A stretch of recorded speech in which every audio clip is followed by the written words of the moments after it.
Hi guys, সুপ্রভাত বন্ধুরা, নতুন বছরের নতুন একটা ভিডিওর সঙ্গে তোমাদেরকে অনেক অনেক শুভেচ্ছা আর ভালোবাসা জানিয়ে আবারও একটা নতুন ভিডিও শুরু করেছি। সবার প্রথমেই বলবো, নতুন বছর তোমাদের সবার খুব ভালো কাটুক, সুস্থভাবে কাটুক এই কামনাই করি।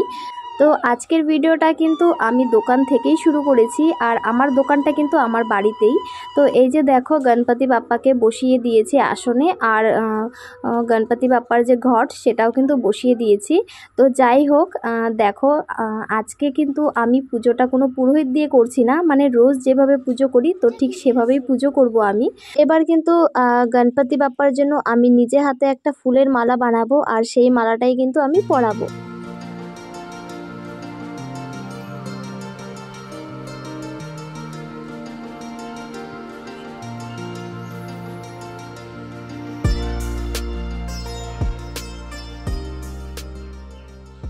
এই যে দেখো, গণপতি বাপ্পাকে কিন্তু ফুলের মালাটা পরিয়েও দিয়েছি। আর এদিকে দেখো, সোনা কিন্তু সকাল সকাল ঘুম থেকে উঠে পড়েছে।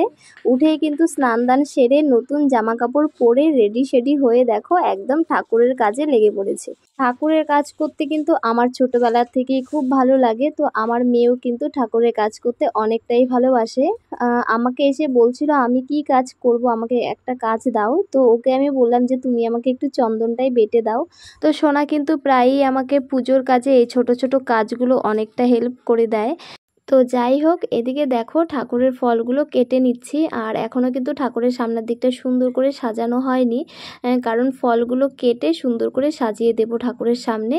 আর এদিকে দেখো, মা কিন্তু প্রদীপটা জ্বালিয়ে দিচ্ছে, কারণ এখনও আমি প্রদীপটা জ্বালাইনি।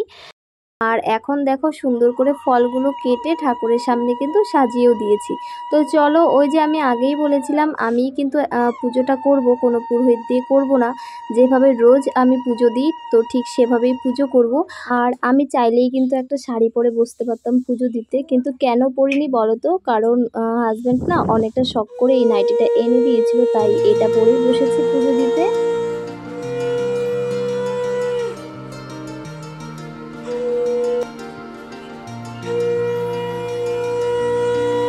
এবার কিন্তু দোকানের ড্রয়ারগুলোতে সিঁদুরের ফোঁটা দিয়ে একটু প্রদীপ দেখিয়ে পুজো দিয়ে দিব। আর এই যে দেখো, ক্যামেরাম্যানকে কে আমাকে ভিডিও করে দিচ্ছে, তো দেখতেই পাচ্ছ। তো এবার কিন্তু এই পাশের ড্রয়ারটাকেও পুজো দিয়ে দিচ্ছি। আর এদিকে দেখো, মা মেয়ে দুজনে সেলফি তুলে নিচ্ছি, আর আমাদের কিন্তু পুজো দেওয়া হয়ে গেছে। এদিকে সোনা দেখো প্রণামও করে নিচ্ছে। আর এবার কিন্তু সোনা তোমাদেরকে ওর ড্রেসটা দেখাচ্ছে, কেমন হয়েছে অবশ্যই জানিও। তো আরও একটা ড্রেস বাকি আছে, সেটা নাকি ও বিকেলে পরবে আমাকে বলছিল, তাই এটা মানে এই ড্রেসটা সকালবেলায় পরেছে, মানে এটা পরে ও পুজো দিয়েছে। তো চলো, এবার কিন্তু প্রসাদ খাওয়ার পালা। আর সোনা দেখো, ও বলছিল ও নাকি ম্যাঙ্গো খুব ভালোবাসে, মানে যেই সিজনের যেই ফলটা হয় ও কিন্তু ফল খেতে খুব ভালোবাসে, তাই ও বলছিল যে আমি ম্যাঙ্গো খেতে খুব ভালোবাসি। তো এদিকে ওকে কিন্তু প্রসাদও দিয়ে দিয়েছি, আর এই যে দেখো মাও বসে পড়েছে প্রসাদ খাচ্ছে। তো চলো আমরাও প্রসাদ খেয়ে নিই। এখন কিন্তু অনেকটা টাইম পর আবার তোমাদের সঙ্গে দেখা হচ্ছে, আর এখন হচ্ছে বেলের শরবত করে খাবো সবাই মিলে। তো চলো ভিডিওটা দেখতে থাকো। সত্যি সত্যি এটা মিষ্টি ভালো আছে। চিয়ার্স দে তো চলো এখন আমরা খাবো বেলের শরবত। এই ঠান্ডা ঠান্ডা শরবত কার না খেতে ভালো লাগে বলো তো? আর যা গরম পড়েছে, রোদের যা তাপ, সেটা আর কি বলবো বলো। যাই হোক, সবাই মিলে একসঙ্গে বসে গল্প করে সময় কাটানোর মজাটাই কিন্তু অনেকটাই আলাদা। আর এদিকে সোনাকে দেখো মুখটা কেমন করে রেখেছে, কারণ ওর হচ্ছে শরবতটা খেতে মন চাচ্ছে না। দারুণ হয়েছে। আর এই যে এদিকে দেখো, উনি খাবে না। হ্যাঁ,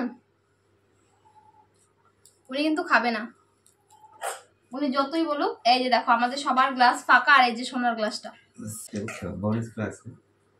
তুমি এটা খায় না তো চলো।